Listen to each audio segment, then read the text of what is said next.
The outreach strategies depend a lot on the specific nature of the business. Broadly, when you talk about B2C versus B2B, there is obviously a volume value threshold, right?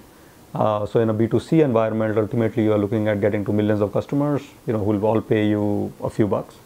Whereas in a B2B business, you are looking at getting to, thousands of customers, each of whom will pay you thousands of dollars.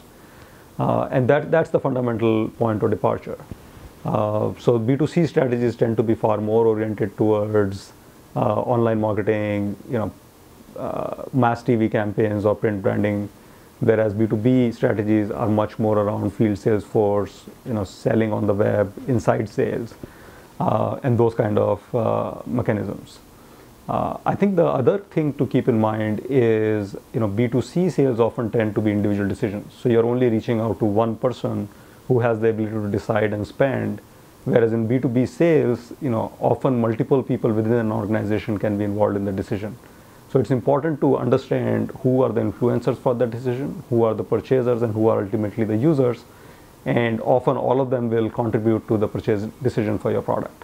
So it's not just about sending a salesperson into making a sales call, but also about who all in the organization do you need to map and convince to buy your solution.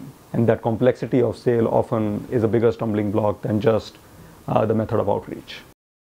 So when we launched our business in Jobs Ahead, we had both the consumer marketing side of the equation to get talent on board, as well as enterprise customers to get jobs on board and get us to pay. What we did was we started off with a internet and TV marketing campaign for getting customers on board to post their resumes to look for jobs. And at the same time, we set out a team of 20 salespeople on the ground, which over a 3-month period went out and gave free trials to 3,000 customers. Now, this was a classic network effects business. We need both jobs and resumes to be on the site for the site to function. And hence, we did all this exercise in a compressed period of 3 months.